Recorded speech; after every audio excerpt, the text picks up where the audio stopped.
Kembali lagi kita ke materi augmented reality ya. Ini sudah pertemuan keempat. Sebelumnya kita sudah membahas tentang apa itu augmented reality. Kemudian kita bahas sejarah augmented reality, bedanya augmented reality sama virtual reality.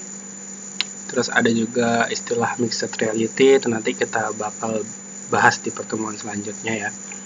Terus kita juga sudah bahas ya, kemarin itu kita bahas ternyata AR itu cara deteksi augmented reality ya, itu dia ternyata harus melihat tanda gitu. Nah itu AR. Kita tahu kalau augmented reality ini cara dia memunculkan teknologinya, cara dia memunculkan fitur AR-nya, dia itu membutuhkan yang namanya marker ya.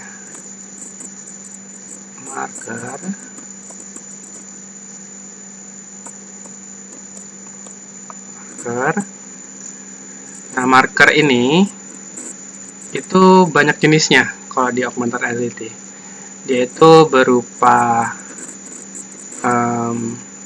bisa berupa QR ya, bisa berupa barcode dan lain-lain.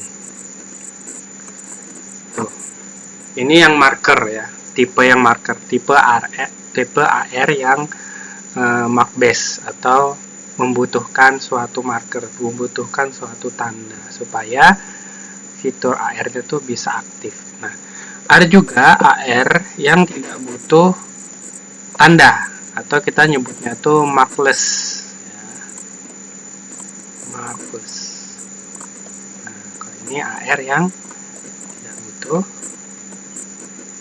tanda. Nah, kalau tidak butuh tanda, gimana dia bisa aktif AR-nya? Nah, itu dia biasanya pakai teknologi yang namanya image recognition ya. Image recognition bisa juga pakai GPS ya, fitur satelit. Nah, gitu. Ini yang markless, jadi dia nggak butuh tanda gitu ya. Ini udah kita bahas di pertemuan sebelumnya. Nah, di pertemuan hari ini saya bakal bahas lebih ke gimana caranya si manusia ini bisa terhubung dengan teknologi AR-nya ya. Oke, langsung aja. Jadi kita tahu ya, sudah di pertemuan awal sudah saya bahas kalau AR itu adalah augmented reality atau teknologi yang menghubungkan manusia dengan dunia maya. Jadi ini kalau digambar tuh kayak gini ya. Anggaplah ini dunia kita, dunia nyata, sedangkan ini dunia virtual atau dunia maya gitu kali ya. Jadi teknologi AR itu dia bisa menghubungkan kita seolah-olah si manusia ini, dunia nyata itu mengendalikan dunia yang ada di komputer, yang ada di digital gitu. Itu AR ya. Kita udah bahas di pertemuan sebelumnya. Nah, kalau AR itu supaya bisa menghubungkan si manusia dengan dunia maya, AR itu membutuhkan peralatan, butuh alat gitu, yang bikin manusianya bisa melihat dunia digital. Dia butuh alat AR itu ya. Oke. Jadi di sini di pertemuan ini kita bakal bahas alatnya tuh apa aja gitu ya. Oke.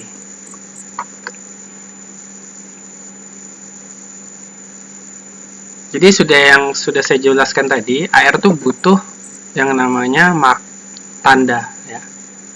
Ada juga yang tidak butuh tanda. Kalau saya gambarkan tadi ya, HR itu ada yang butuh tanda, ada yang tidak butuh tanda, markless.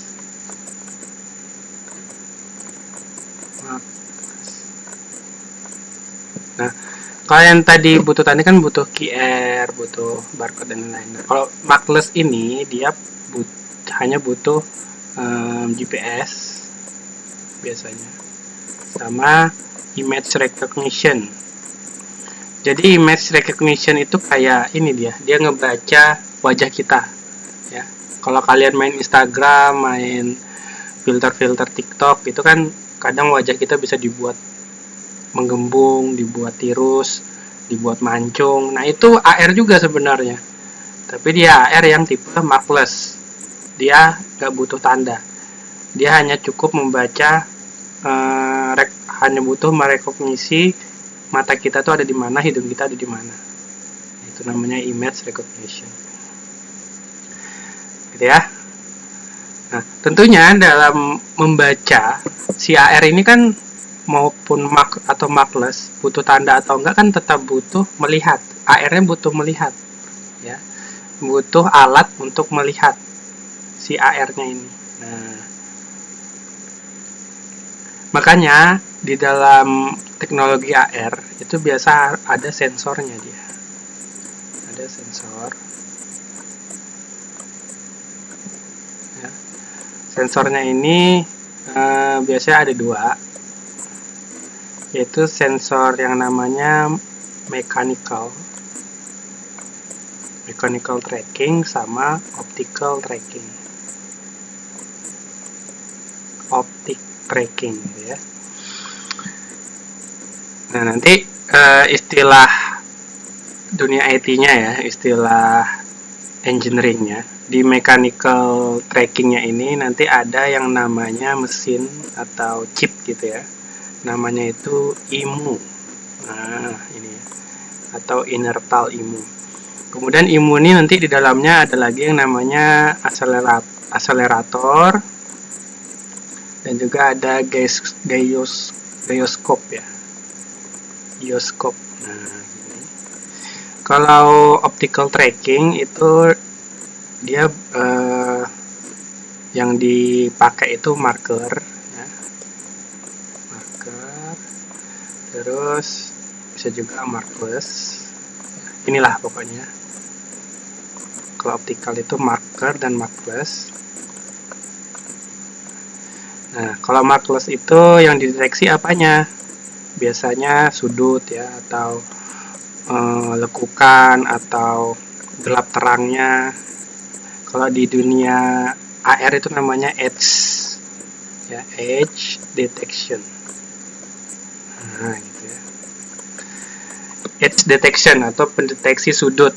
Jadi misalnya dia membaca wajah kita, itu dia deteksi hidung tuh yang mana, sudutnya mata tuh yang mana gitu. Namanya edge detection. Kemudian markless juga selain ada edge detection, dia juga ada yang namanya natural feature tracking. Natural feature tracking. Nah, gitu ya. Jadi dari sini kalian harusnya paham ya dari gambar ini. Jadi intinya AR itu terbagi menjadi mark sama markless, membaca tanda sama tanpa membaca tanda, gitu ya. Cara kerjanya AR itu butuh sensor. Sensornya itu ada dua ya. Sensor yang di dalam AR-nya itu namanya mechanical tracking. Nah, biasanya di dalam mesin mechanical tracking-nya itu ada teknologi yang namanya IMU. Itulah intinya ya. Terus sensor ini juga ada sensor untuk ngebaca, untuk sebagai mata AR-nya ya. Yaitu untuk baca ini kembali lagi ke marker dan markless-nya. Gitu ya. Kalau marker ya simple ya. AR itu kan paling hanya butuh kamera HP atau kamera apa gitu. Terus markernya ya markernya kita buat sendiri biasanya. Markernya itu kalau saya dulu itu ngeprint sendiri, buat QR sendiri, buat kode QR-nya. Terus nanti saya print. Di print dalam bentuk brosur, dalam bentuk pamflet gitu. Kecil-kecil gitu biasanya nanti supaya si AR-nya ini bisa sensor AR-nya ini bisa ngebaca dari kameranya. Nah, itu kalau marker. Kalau markless yang tadi, yang ini, itu si manusianya nggak butuh ngeprint barcode dan lain-lain, nggak butuh, ya.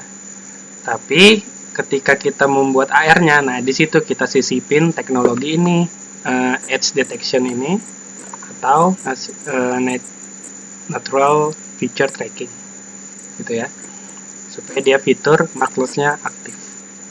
Tapi kalau kita nggak sisipin ini, ya mau nggak mau AR-nya pakai yang tipe marker. Gitu. Oke, itu untuk secara garis besar ya. Jadi AR itu terdiri dari mechanical sama optik. Dua, mechanical sama optik. Mechanical kerja di dalam, optik ini kerjanya untuk melihat tanda. Gitu ya.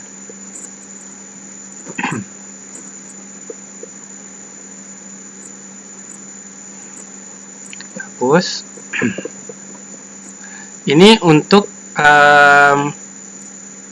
kerja di dalam AR-nya ya. Jadi tadi AR itu butuh teknologi mechanical sama optik. Mechanical untuk bekerja fitur AR-nya, optik untuk melihat ya, si AR-nya untuk melihat. Optik itu bisa apa? Bisa kamera HP, bisa apa aja ya yang ngebantu si AR-nya melihat ya.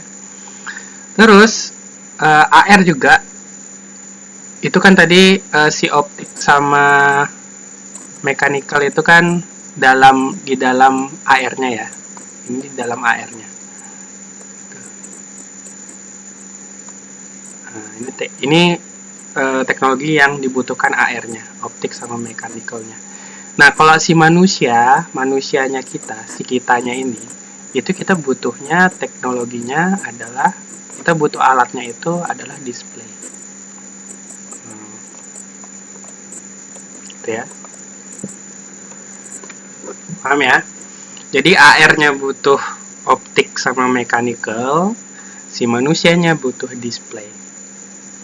Karena manusia itu makhluk visual ya. Jadi manusia itu butuh display supaya apa? Supaya melihat AR-nya ini bekerja apa enggak. Nah, itu kita butuh display. Display di sini itu terbagi jadi 3 ya secara garis besar ya. Terbagi 3. Ada yang tertanam di kepala ya, atau kita nyebutnya tuh head mounted ya. Head mounted display. Atau bisa juga head attached display, sama aja lah. Bahasa Inggrisnya sama aja ya. Terus ada juga yang handheld. Nah, handheld ini yang dipegang maksudnya. Jadi dia nggak di kepala tapi dipegang di tangan. Ini namanya handheld.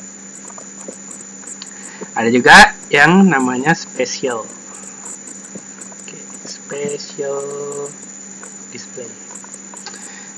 Kita mulai dari head mounted display atau display yang tertanam di kepala. Ini terbagi lagi. Tertanam di kepalanya di mana? Di retina kah? Retina tuh di mata kah? Ya. Di HMD kah? HMD atau di HMP. Nah, ya. Handheld ya biasa dipegang. Nah, kalau spesial ini terbagi juga. Dia screen based kah? Nanti kita bahas ya. Screen based atau spatial optik. Memang di AR ini banyak istilah-istilah ya. Spatial optik atau projection. Nah, 3 ini ya. Projection.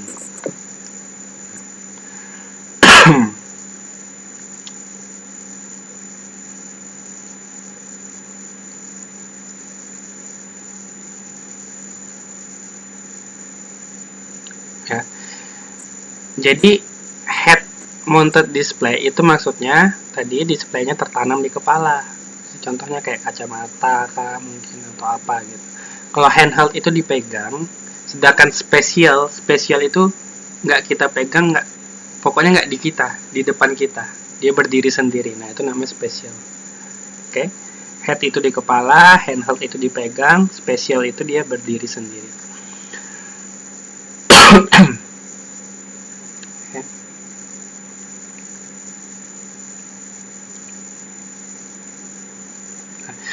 Kita mulai bahas dulu ya yang head ini dulu ya. Jadi sudah saya bilang head itu dia tertanam di kepala ya. Jadinya mata kita itu dekat banget sama display, sama layar. Tadi retina, kalau retina ini dia biasanya bentuknya kayak kacamata gitu ya. Dia bentuk kayak kacamata, tapi kacamatanya itu lensa kacamatanya itu ada layarnya. Nah itu model yang retina ya. Kita kemarin udah lihat ya macam-macam alat untuk AR pas kita bahas sejarah AR. Nah kita udah melihat itu yang retina. Kalau HMD ini kayak VR dia bentuknya ya. Dia kayak Google Glass gitu, dia nggak kacamata biasa tapi hampir menutupin setengah kepala. Nah, itu namanya AR tipe HMD. Jadi kalau yang retina itu biasanya satu layar di sebelah kiri atau kanan, tapi kalau HMD itu dia full dua mata kita yang dipakai gitu ya.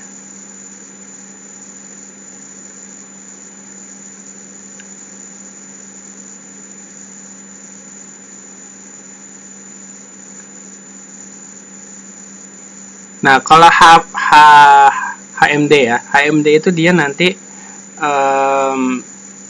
di kedua mata kita, karena mata kita itu kan ngelihatnya dekat banget jarak mata kita sama sama layarnya ya, gak nyampe sejengkal, lebih dekat banget gitu. Makanya caranya dia nampilkan di layar itu biasanya di mirror, dibalik, supaya mata kita tuh bisa ngeproses tampilan AR-nya. Kalau kita lihat dari jauh, misalnya kita nonton TV kan dia nggak mirror, dia ya normal aja. Tapi kalau makin dekat ke mata kita itu harus di mirror tampilan layarnya, supaya mata kita bisa memproses. Itu HMD ya.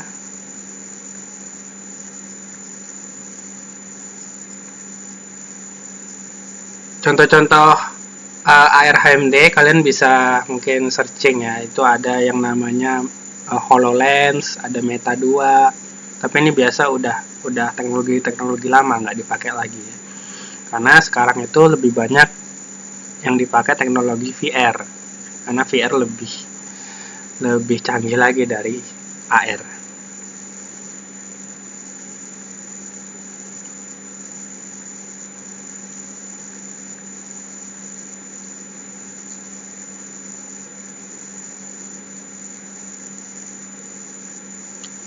Nah ini untuk yang head mounted ya. Kalau yang handheld itu ya kayak biasa ya, kayak HP, kita megang HP, megang tab, megang apa lagi. Setahu saya sih HP sama tab aja. Ya kayak contohnya seperti yang saya bilang pertemuan lalu, kayak kita main Pokemon Go itu kan harus megang HP. Nah ini berarti tipe AR yang displaynya pakai handheld atau pakai HP. Tuh. Tapi saya nggak tahu ya, ada nggak game AR yang sudah pakai kacamata gitu. Itu AR, saya belum tahu. Setahu saya yang rame itu yang model handheld, yang megang HP. Dan handheld ini lebih banyak digunakan karena apa? Karena kan orang-orang lebih banyak yang punya HP ketimbang punya ini ya, head mounted display yang model kepala. Makanya orang-orang biasa kalau buat AR itu lebih banyak yang tipe yang untuk display HP doang, karena penggunaannya lebih banyak, lebih mudah, dan juga banyak digunakan. Lalu ada special display ya. Special display ini kalau kalian pernah lihat atau kalian mungkin bisa eksperimen sendiri di rumah, itu kalian bisa buat semacam kalian gunting mika ya. Mika itu kalian gunting terus kalian bentuk seperti piramid. Nah, nanti piramidnya kalian balik, terus kalian buka YouTube. Di YouTube kalian cari video spatial display. Nah, nanti kalian bisa praktekin sendiri, tapi harus di ruangan gelap. Nah, itu nanti lebih paham lah. Kalian cek aja videonya ya.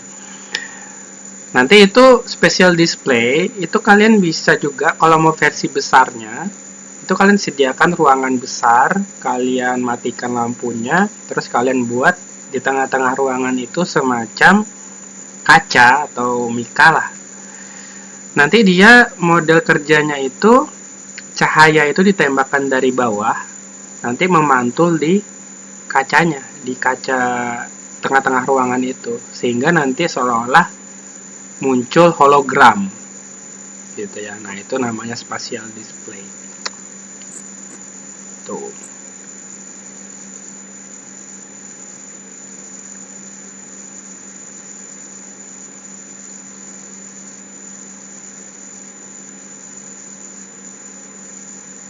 Itu untuk display ya, display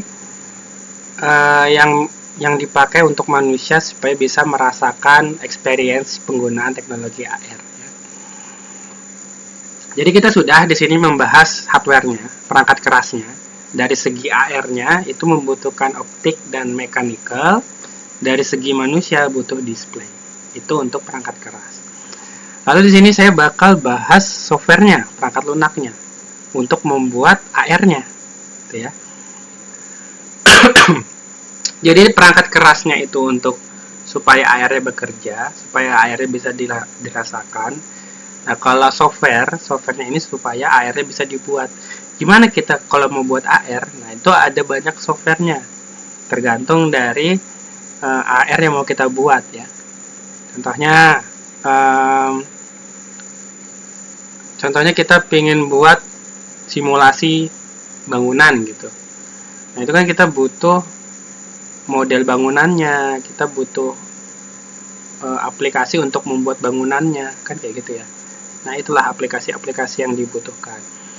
Kalau saya sendiri biasa untuk buat model 3D-nya, jadi AR itu sering banget berhubungan dengan model-model 3D. Kalau saya untuk buat model 3D, saya biasa pakai aplikasi Blender. Terus itu untuk buat 3D-nya ya. Terus supaya 3D-nya bisa masuk ke teknologi AR-nya, itu saya biasa pakai Unity. Gitu. Dah, nanti kalau sudah di Unity, tinggal di setting, akhirnya bisa menjadi sebuah aplikasi AR. Tuh. Ya. Itu untuk hardware dan software-nya.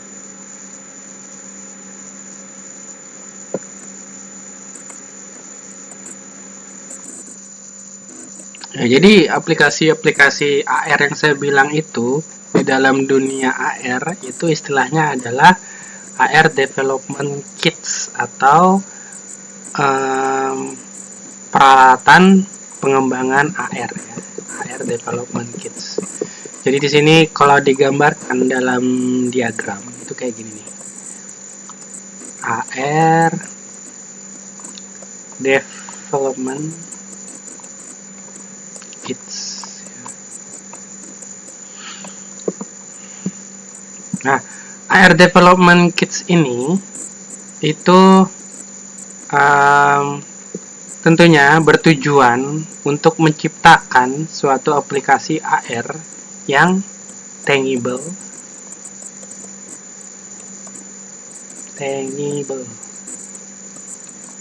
oke. Lalu di sini multimodal,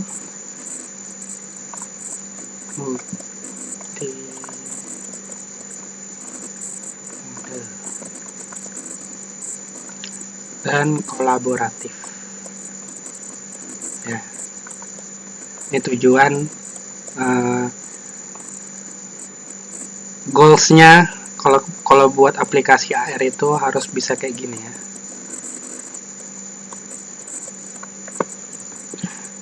Tangible itu apa? Tangible itu adalah aplikasi AR yang diciptakan itu harus bisa dimainkan gitu. Contohnya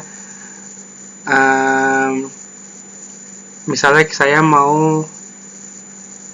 saya ngarahkan kamera HP saya ke sebuah, anggaplah papan catur gitu ya. Anggap saya arahkan ke papan catur gitu. Atau arahkan ke papan ular tangga. Nanti ada fitur AR yang bisa munculkan objek 3 dimensi ular gitu ya. Nanti ular itu bisa saya jalanin, saya naikin, saya turunin tangga gitu. Dengan cara saya klik-klik. Jadi ada antara manusia sama AR-nya itu ada interaksi melalui tombol-tombol gitu ya. Nah, itu yang disebut tangible. Yaitu interaksi manusia dan AR melalui tombol-tombol. Itu namanya tangible. Gitu ya. Atau AR-nya juga bisa dibuat multimodal. Multimodal itu adalah si AR ini itu dia bisa dikendalikan ya secara menyeluruh. Jadi manusianya itu bisa nggak hanya dengan tombol aja, tapi dia bisa menggerakkan AR itu secara sensor. Mungkin dengan gerakan tangan atau dengan kedipan mata. Nah, itu namanya multimodal. Ya, jadi ular yang kita scan itu kita bisa gerakan mungkin dengan suara, maju, naik, kiri, kanan gitu. Nanti ularnya bergerak sesuai perintah suara. Nah, itu namanya multimodal ya. Nggak hanya digerakkan dengan tombol doang. Lalu atau juga AR kita ini bisa kita pakaikan fitur kolaboratif. Jadi outputnya nanti AR kita itu bisa digerakkan lebih dari 2 orang. Contohnya kita main ular tangganya sama teman kita tuh pakai HP dia. Kita pakai HP kita, dia pakai HP dia. Dan itu secara sinkronus, secara di saat yang sama kita bisa main bareng dia dengan teknologi AR. Nah, itu ya. Jadi terserah kalian ketika buat AR itu pinginnya nanti bisa tangible, hanya bisa dikendalikan lewat tombol kah, atau bisa dikendalikan lewat sensor suara, mulut atau tangan, atau bisa dikendalikan bareng dengan orang lain. Tuh ya. Itulah tujuannya AR. Tujuannya apa ini? Harus tangible, multimodal, dan kolaboratif itu supaya bisa memunculkan yang namanya AR experience. Ini sudah kita bahas ya di pertemuan kemarin. Untuk memunculkan pengalaman teknologi AR itu sendiri. Jadi AR itu tentang interaksi ya antara manusia sama dunia maya gitu. Kalau cuman kita pakai fitur AR-nya, misalnya kita cuma nonton doang, itu bukanlah AR ya, itu kita cuma nonton doang gitu, nggak ada interaksi. Nah, itu belum bisa disebut AR. Jadi AR itu harus ada interaksi antara manusia sama dunia maya itu sendiri. Oke, kembali lagi ke AR Developer Kits. Jadi aplikasi untuk membuat AR itu harus memiliki beberapa fitur, yaitu pertama fitur recognition ya. Dimana fitur recognition ini ya tadi ya untuk melihat, untuk mendeteksi dunia manusia, dunia nyata gitu ya. Biasa fitur recognition tuh isinya ada 2 dimensi, 3 dimensi, terus ada jarak ya, supaya nanti AR-nya bisa nentuin jaraknya harus berapa senti biar bisa aktif AR-nya gitu ya. Biasa ada fitur jarak, ada fitur sudut. Nah, kalau kita nge-scan tuh HP-nya harus sudut berapa,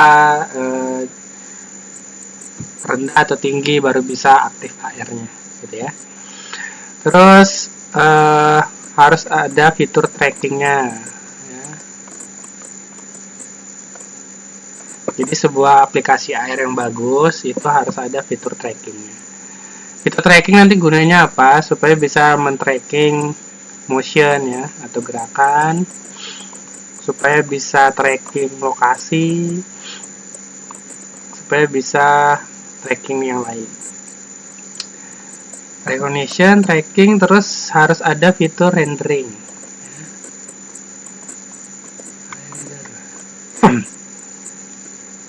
Rendering ini gunanya apa?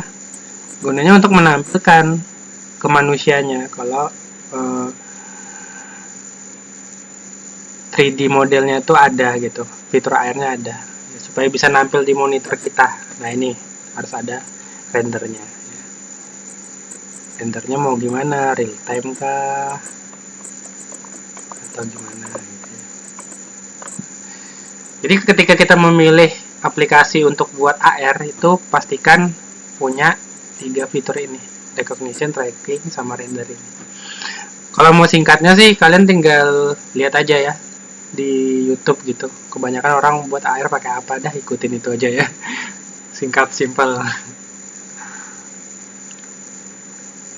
Nah, kalau saya yang tadi sudah saya bilang ya, saya biasanya pakainya Unity.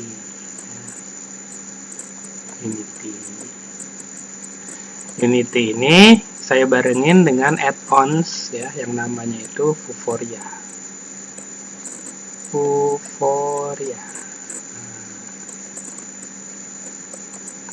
Ya, Unity plus Vuforia. Unity plus Vuforia ini udah mencakup 3 fitur ini gitu ya. Makanya simple, kita nggak perlu ribet-ribet lagi buat nambahin teknologi ini dan itu. Ada juga yang namanya tuh Easy ER. Nah ini saya nggak pernah pakai sih, cuman referensi kalian ya, siapa tahu mau nyoba. Ada juga yang namanya Easy ER. Terus ada juga yang namanya Wikitude.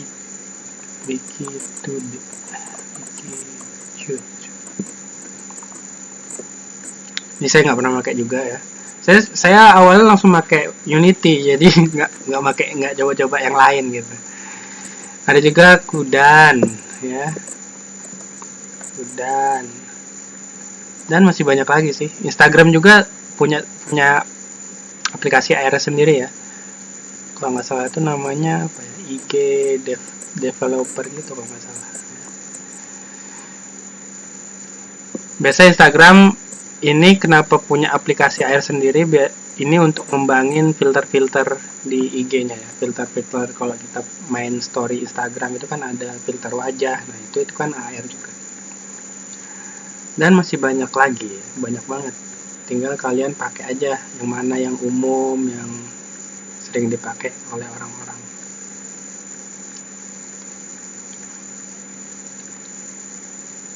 Nah, itu ya mungkin cukup untuk pertemuan 4 ini tentang hardware dan software yang ada di AR. Jadi teman-teman mungkin bisa menyesuaikan sendiri. Tuh, kalau nggak mau ribet, yaitu tinggal lihat aja orang pakai banyaknya yang mana, tinggal kita ikutin. Dan outputnya pasti sama-sama kok. Nanti tetap bisa nyiptain aplikasi AR.